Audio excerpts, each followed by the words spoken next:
Hare Krishna, and welcome to this week's virtual Sunday Feast program here at the home of Sri Sri Kishore Kishori.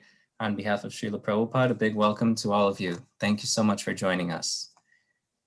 Before we get started, just a reminder that the temple hours are Saturdays and Sundays from 4:30 p.m. until 6:30 p.m.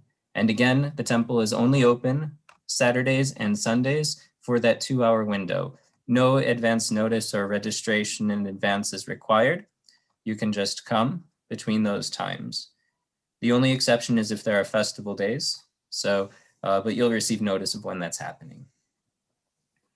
Next, I'll turn it over to tonight's Kirtaniyas, who will be leading Nrsimha prayers. So it's going to be led by Chaitanya, and so I'm going to go ahead and spotlight him. And for those of you not familiar, the Nrsimha prayers is sung every week by students of Radhakund Mataji at the Vamsi Vaishnav School of Music. So we're very grateful to both Mataji as well as all of the wonderful students like Chaitanya and Krishangi for leading us in this song. So I'll turn it over to you. Hare Krishna.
Thank you so much. That was really beautiful. And big thanks also to the whole family for really turning this into a family affair and leading us in Narsima prayers. Now we'll turn it over to tonight's speaker, His Grace Acharya Nistha Prabhu. So we're going to be taking a slight break from our Brilliant as the Sun series because today is the appearance day of Srivas Acharya, Srivas Thakur. So we're going to hear about that. And Acharya Nistha Prabhu is titled his class, The Surrender of Srivas. Hare Krishna. Hare Krishna, everyone. Welcome. We'll start with some prayers for invoking auspiciousness. Om Agyanatimirandasya Gyananjana Salakaya Chakshurunmilitam Yena Tasmai Shri Gurave Namaha. Pancha Kalpatarubhyascha Kripa Sindhubhya Evacha Patitanam Pavanebhyo Vaishnavebhyo Namo Namaha. Jaya Shri Krishna Chaitanya Prabhu Nityananda Shri Advaita Gadadhar Srivas Adi Gaura Bhakta Vrinda. Hare Krishna, Krishna Krishna, Hare Hare, Hare Rama, Rama Rama, Hare Hare.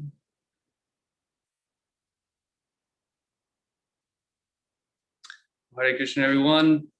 Good evening, and a very happy, auspicious appearance day of Srivas Thakur. As we all know, whenever we chant Hare Krishna, we invoke actually Srivas Thakur. And probably we're familiar with his position, Panchatattvatmakam Krishnam Bhakta Rupa Swarupakam Bhakta Avatara Bhaktakyam Namami Bhakti Shaktikam. We offer our obeisances unto the Panchatattva, which is Lord Chaitanya in 5 features. Srivas Thakur represents the pure devotee, the embodiment of the devotee. So any appearance day of the associates of Mahaprabhu is a cause of celebration. We should never neglect or take lightly any one devotee of Chaitanya Mahaprabhu is so powerful that they can deliver the whole universe. And we are in this blessed Kali Yuga in which Chaitanya Mahaprabhu comes to distribute Krishna Prema in the mood of Vrindavan. Last week we were just honoring divine appearance of Chaitanya Mahaprabhu, and for me, this festival continues.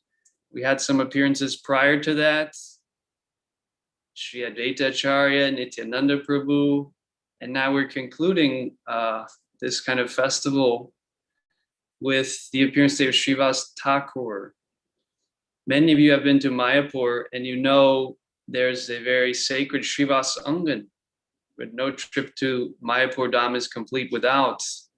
You can literally go to the same house in which Chaitanya Mahaprabhu himself and all of his associates would relish ecstatic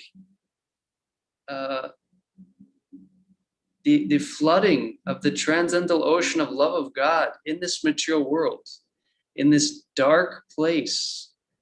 And this is the world of attachment. This is where we've turned away from our own best interests. And we're trying to create a situation of happiness separate from our divine source, which is futile. It's an impossible situation. And why are we stuck here? We might ask, Krishna is so loving and compassionate. Why am I still caught up with all of the problems, anarthas, or weaknesses? Krishna is so kind. I'm praying very intensely for love of God.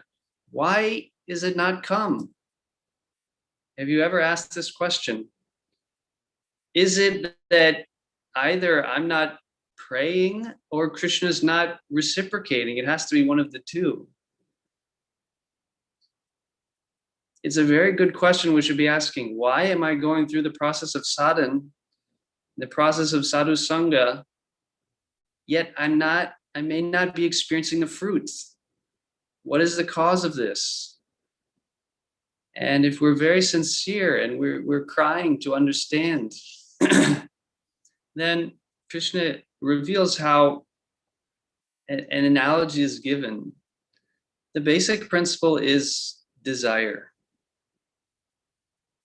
The analogy is given of a man who's, imagine a child, they're on the branch of a tree and they're clinging very tightly.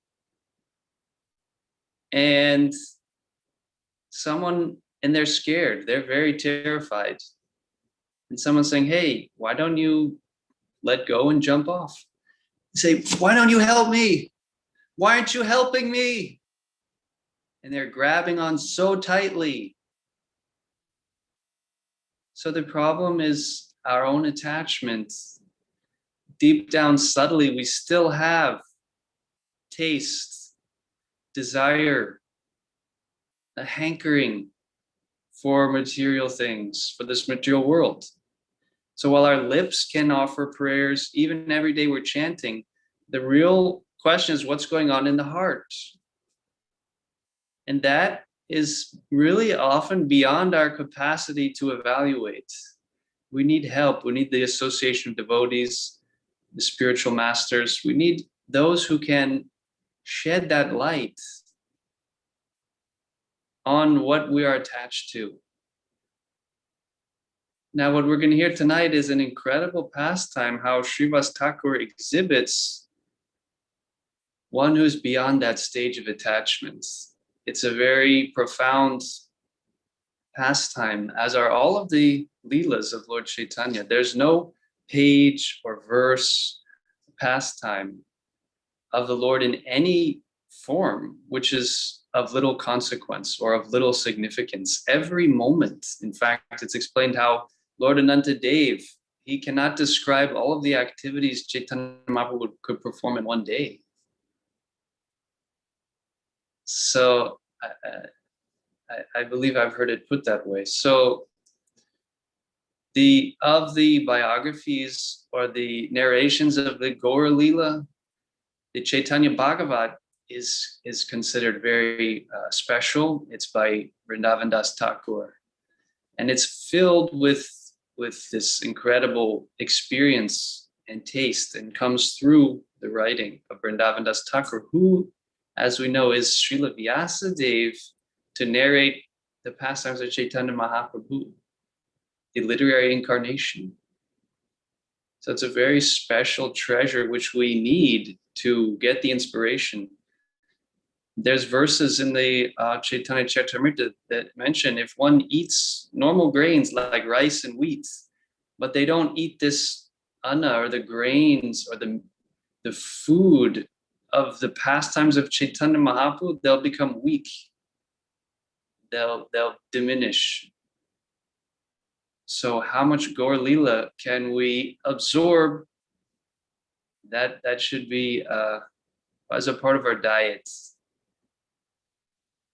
So we're going to be referring to a section of the Madhya Kanda, just like Chaitanya Charitamrita, there's the Adi Kand, the Madhya Kand, and the Antya Kand.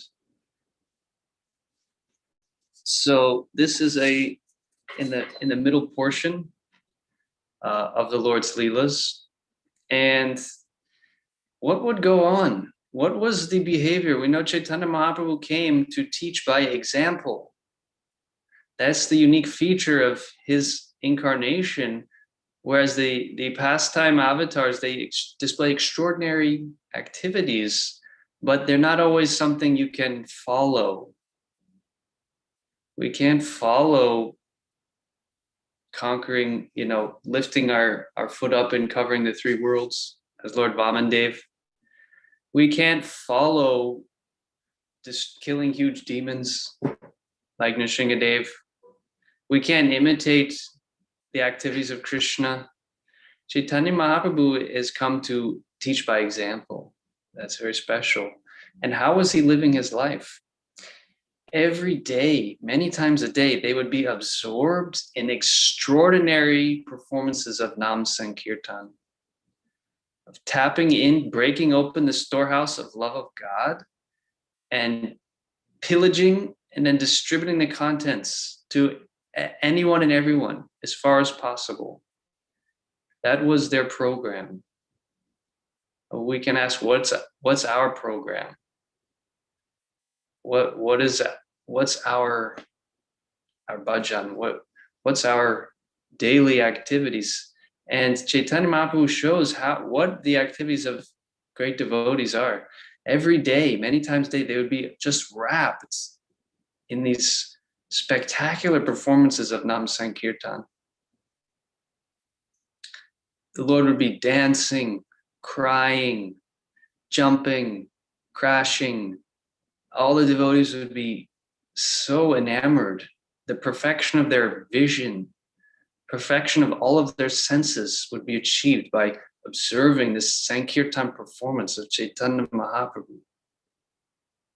The fragrance, the transcendental sandalwood fragrance of his form, this exquisite beauty, which is bewitching the whole three worlds. All the qualities of Krishna, they're in Chaitanya Mahaprabhu. We know this beauty is considered the chief. Anyone who saw Chaitanya Mahaprabhu would become stunned, and actually they would experience the love of God. So Chaitanya Mahaprabhu's associates would be absorbed in these activities, and just imagine the dancing.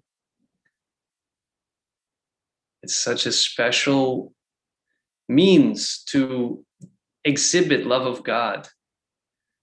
Often the symptoms of love of God are too really internal to understand or to appreciate, but dancing is a public thing.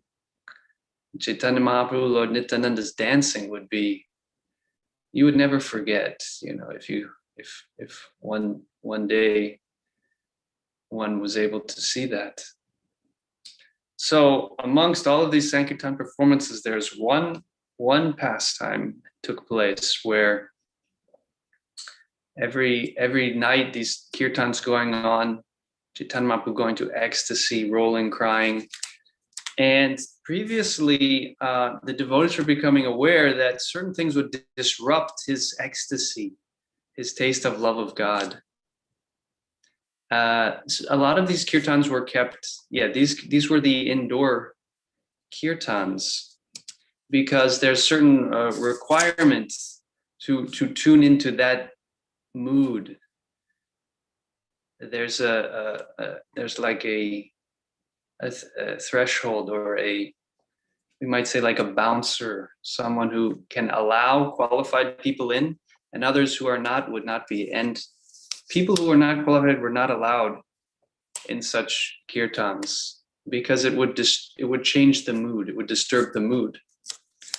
So previously, we know there had been a brahmachari, a milk-drinking brahmachari, who tried to hide just to get that darshan, But Lord Chaitanya's ecstasy diminished. And he said, is there someone here that's not supposed to be here? This was an example of how very subtle things would stop the Sankirtan performance. And this would be very traumatic to the devotees, because they wanted the Lord to experience more and more and more transcendental happiness. The devotees we want to give happiness to Krishna.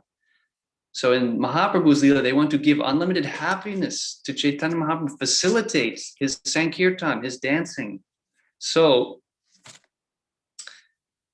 this night, this day, the devotees were absorbed in the unfolding of this Braja, the moods of Braja being, dissipated throughout the atmosphere. And some weeping, some crying sound came from the inner quarters. Srivas Thakur, he felt this, he went over, he saw that his son, a young son, had died from disease. And the family members, the relatives were lamenting pitiably. Now Srivas Thakur, being so exalted, he saw, my son has gone to Vaikuntha and met Lord Narayan. He had the spiritual vision to understand what had taken place, but he saw that the relatives were lamenting very, very pitiably. And this gave a great tribulation to Srivas. So there's a very interesting way that Srivas Thakur then speaks to his relatives. He instructs the ladies who are crying. He says, you all know the glories of Lord Krishna. Everyone stop crying. He explains that we know anyone who hears the holy name or chants purely at the time of leaving, they go back to the spiritual world. Our son has died while the Supreme Personality of Godhead is personally dancing. What could be more auspicious? What more could we ask for? I know my son has achieved the goal of life. This brings me great happiness. So, I apologize if we cut out a little bit there. The Srivas Thakur understood, my son has achieved the goal of life. He's gone back to Godhead. This is a cause of jubilation, but from a material point of view, this seems like a great calamity. And what did Srivas explain to them? He said, my son has attained great auspiciousness. I know he's attained the ultimate goal of life. If you cannot keep these material emotions, if you cannot stop them, keep your weeping in your hearts, weep later. Again, the Lord is dancing now. We don't want to disturb our Lord's activities, his pastimes. He says, don't say anything about this, for the Lord's joy will then be broken. If the Lord hears of this and returns to external consciousness, today I will drown myself in the Ganges. So everyone immediately became very peaceful after that. By the power of Srivas Thakur's devotion, he immediately pacified the situation. And look at his determination. If for one moment our Lord is disturbed by this crying, I will go drown myself in the Ganges today. So this was his attitude towards any slight discomfort to the Lord. So he then returns to the kirtan, and then a great ecstasy arises in him. He's chanting and dancing with Lord Chaitanya, the Lord of his life, Lord of all of our lives. To attain Krishna bhakti is very rare. It's very difficult. It's practically unattainable. If one can get the mercy of Lord Chaitanya, the impossible becomes possible. So Lord Chaitanya is here dancing in this wild kirtan, and the devotees came to know of this. They understood Srivas Thakur's son has died. But on Srivas's request, no one informed Lord Chaitanya. They did not want to bring that news to him. Finally, Lord Chaitanya stopped the kirtan and he said, Srivas, has some calamity happened in your house? Why is there some sorrow here? Srivas Thakur says, my lord, you're here personally. What sorrow could there be in such a house? All the devotees, the great devotees there, they explained, Srivas Thakur's son has died. But Chaitanya says, when did this happen? They said it happened about 7.5 hours ago. But Srivas Thakur did not want to tell you. He did not want to disturb your dancing, your joy, your happiness. Now, Lord Chaitanya then broke down. He says, Govinda, Govinda. He starts weeping. Lord Chaitanya is crying in such tears of love. Lord Chaitanya says, how could I leave your company? How can I leave the company of a person who, out of love for me, does not even know grief for his own son? Again, he cries. And all the devotees are overcome by this reaction of Lord Chaitanya. He's captured, Srivas Thakur has captured the heart of Chaitanya Mahaprabhu. Lord Chaitanya says, I can't be separated from you for a moment, even for the sake of your own son. You don't want to interfere in love for me. So again, this brings back some themes that from the material perspective, our material attachments, they can come in the way between our love for the Lord. On the spiritual platform, he was able to perceive our son is a devotee. He's gone back to Godhead. This is wonderful. But from a material point of view, when there's attachment, material attachment, then even the greatest thing can seem terrible, depressing, can cause us to have doubts or lack faith. So the devotees ask Lord Chaitanya, now with your permission, we can perform his funeral rites. We can observe the proper ceremonies for his departure. And they do this, they go to the Ganges, all chanting and dancing. And the devotees are still so surprised at this mood of Lord Chaitanya, how he's been purchased by Srivas, by his love. And the subtle point is that actually the devotees were a little confused when he said, how can I give up your company? They didn't actually know what was the purpose or meaning of that. They weren't able to follow that statement. And the inner meaning was that eventually Lord Chaitanya would take sannyas, actually quite soon. And then there would be much weeping on his account. So the final rites are performed, and the devotees they return. And interestingly, Lord Chaitanya, during this time, he speaks to the boy. Again, this boy has departed, but he speaks to him. He asks the boy, why did you leave Srivas's house?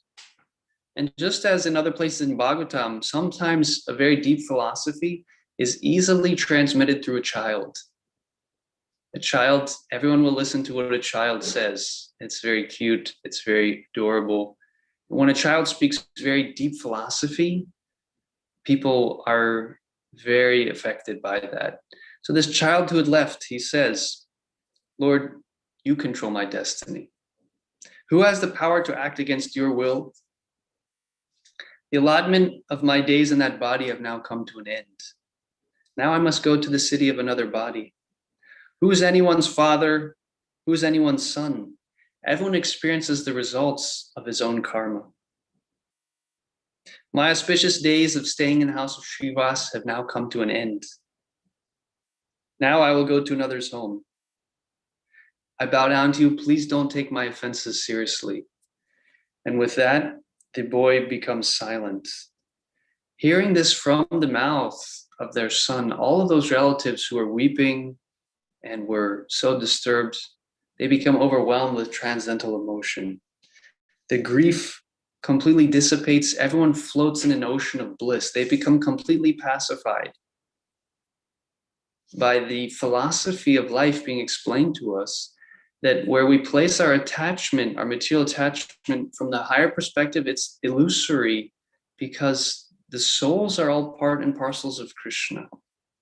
Therefore, in the ultimate issue, sometimes these relationships which we get so attached to, which bind us to this material world, when seen from a transcendental perspective, they actually pacify us. And actually, we can render better service to such individuals from a detached position. We still, of course, have love and affection, but without this transcendental knowledge, our desire to go back to Godhead gets checked by material attachment, by wanting to remain in this material world.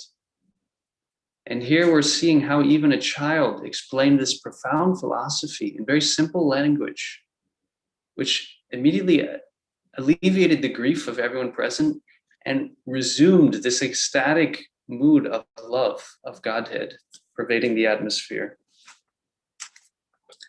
Now, there's a benediction here. Anyone who hears this pastime, they will receive a treasure of ecstatic love of God. So we need to meditate on, recall, absorb ourselves in these pastimes of Chaitanya Mahaprabhu, which have so many lessons. You know, often an author or a teacher has to carefully contemplate, how can I give my message in a way that's digestible to the people?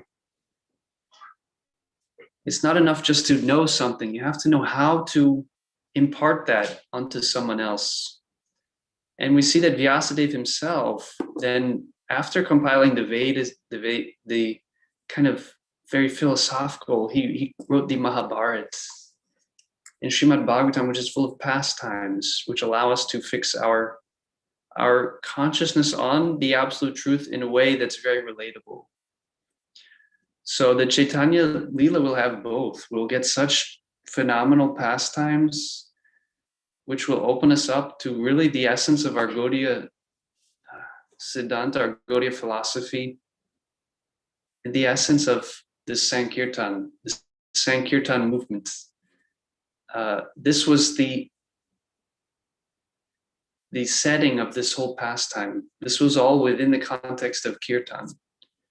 And this shows us how to go more and more into Krishna consciousness means to go more and more into Kirtan, ultimately to go more and more into deeper levels of chanting the holy name, where Krishna and Lord Chaitanya are waiting for us in the holy name, inviting us, and we have to follow that example, follow that instruction. So here Srivas demonstrates a number of things. His surrender was not for his own happiness, not even for the happiness of his family, but the Lord's happiness, putting that first. This is the essence of bhakti, is sacrifice for the sake of the beloved. This is beautifully demonstrated here by Srivas Thakur, who we know as Narada Muni, come again in the Gaur Leela of this Kali Yuga, relishing the moods of Vrindavan. It also, as we've covered, explains this surrender to the Yuga Dharma, surrender to the religious process of the age, the congregational chanting and dancing, which enlivens us. Bhakti, this is the problem with the current situation, where we have an online Sangha. We do what we can, but the Sankirtan movement is very hindered by this. Coming together, chanting and dancing is so essential for the progressive growth of our Bhakti Kripa. And we are planning, as the weather warms up, we will be going out eventually. We want to resume our MSFs. We want to go back out on the streets, share the mercy of the holy name. For it's not only for the public, it's also for ourselves as followers of Chaitanya Mahaprabhu. And this surrender, giving up the material attachment, giving up the things which seemingly are very good and warm and fuzzy, but deep down they can come between us and the Lord. And we need to make that priority, which is exemplified here. And ultimately, surrendering the mind. The mind, as we know, is our best friend or our worst enemy. And if we are not vigilant, if we're not very cautious with our mind, that mind with which we identify so much can very easily drag us away. You can very easily get attached, very easily lead us somewhere contrary to our own goal. So with strict vigilance, we are to always keep on guard of our mind. And for that, we need the loving association and friendship of devotees, senior devotees, and those who are inspiring us, pushing us forward in our devotional lives. So I think I'll stop there for now. It's been a real treat to share this with you, all of you. Hopefully, maybe something will stick with you, or you'll take from this, and that would be wonderful. Hare Krishna, Krishna Krishna, Hare Hare, Hare Rama, Rama Rama, Hare Hare. Hare Krishna Prabhu, thank you for that presentation. And just a question, when we're talking about concepts like surrender and detachment, because in the story that you shared, it's very clear that Srivas Thakur was acting from a very, very exalted platform. And so how do we, as those aspiring along the spiritual path, how do we look to that story as a source of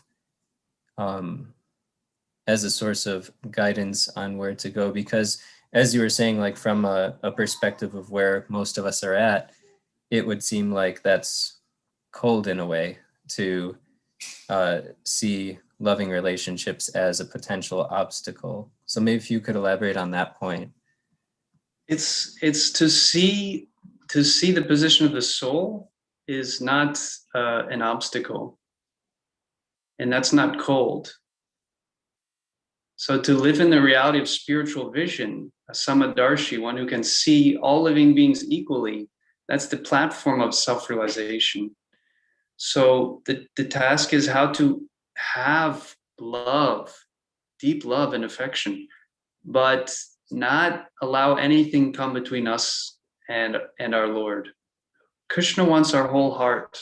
Krishna wants our whole heart. It belongs to him. And that's the journey onward. And actually we develop more love for the Lord when we see others as his part and parcels and not in the bodily conception of life.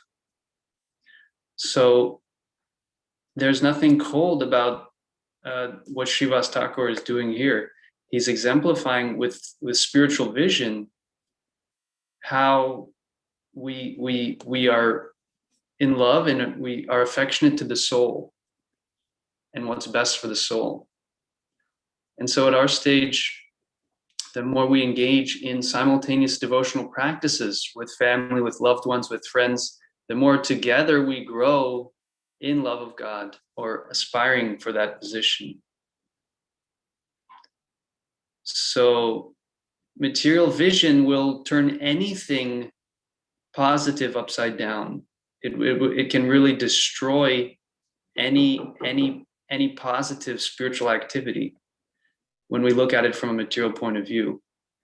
And simultaneously, any very terrible calamity, when we look at it with a spiritual point of view, we can get a deep sense of comfort, a lesson, and solace and encouragement onward.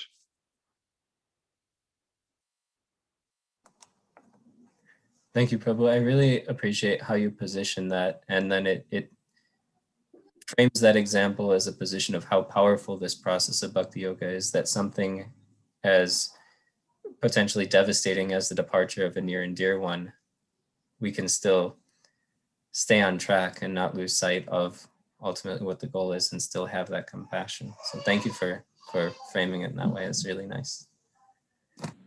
Thank you, Prabhu. I'm not seeing other questions in the chat. So I don't know if you wanted to continue or if there are other points that you wanted to make, or what would you like?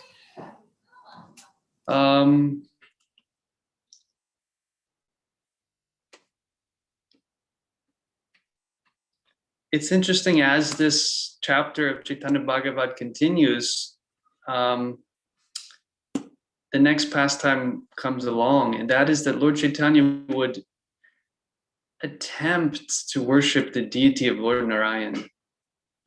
Now, why do I say attempt? I say attempt because Lord Chaitanya was so saturated in devotional feelings of ecstasy that as soon as he would sit down to worship the deity, tears would pour from his eyes, and they would wet all of his cloth, all of his clothing. This was a challenge in deity worship because one is meant to obtain, to preserve very high standards of cleanliness. So when Lord Chaitanya's clothing would become saturated by tears, he would take it off, go bathe in the Ganges, and then put on fresh garments. And then again, he would sit down to worship the Lord. Again, rivers of tears would wet all of his cloth. And he would go and take it off and take a bath in the Ganga again, and then try again. And then he finally relieved that service to another devotee. He said, I'm not fortunate enough to worship Lord Narayan. So part of this is that it's important for us to hear about the prayojan, or the goal. Unless we have a desire really to attain spiritual love, then as was being discussed, it's hard often to get the momentum that's required. So hearing the Gaur Leela is like invaluable treasure to really get a sense of what is possible. Of course, the symptoms of Chaitanya Mahaprabhu are incomparable, and they're not for the ordinary jiva. But the type of loving exchanges we can get unlimited lessons from. So I'll conclude with that, Prabhu. All right. Well, thank you so much, Acharya Nistha Prabhu, for this class commemorating his appearance. And thank you, everyone, for joining us for this week's Virtual Sunday Feast. Next week, we will continue our Brilliant as the Sun series. It will be an overview of Varahadev, and it will be given by His Grace Paramatma.